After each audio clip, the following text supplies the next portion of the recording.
আজ নামাজ মিস হবে না ইনশাআল্লাহ। এই কথা মাথায় রেখে ঘর থেকে বের হয়েছি, হাতে টুপি আর যায় নামাজ। হেঁটে যাচ্ছি পাড়ার রাস্তা দিয়ে। হঠাৎ এক মুচির দোকানে চোখ পড়ল।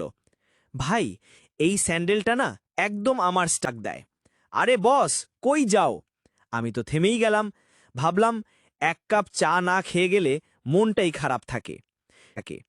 ঠিক তখনই চায়ের দিকে হাত বাড়ালাম। Camera zoom. ভাই, জিকিরের টাইমে চায়ের দিকে তাকাইলাম কেনে? সঙ্গে সঙ্গে বুঝে ফেললাম শয়তান ধরা খাইছে আজ। আর দেরি না করে দৌড় দিয়ে রওনা দিলাম মসজিদের দিকে। অবশেষে জামাতে নামাজ ধরেই ফেললাম, আর মনে মনে হাসলাম। শেষমেশ চায়ের চেয়ে নামাজি জিতল। বসে আছি এখন মসজিদের পাশে, হাতে এক কাপ চা, মাথায় শান্তি। আর বলছি, মনে রাখো ভাই, শয়তান আগে চা দেবে, পরে ঘুম, কিন্তু নামাজ পেলে শান্তি সব ফ্রি পাইবা।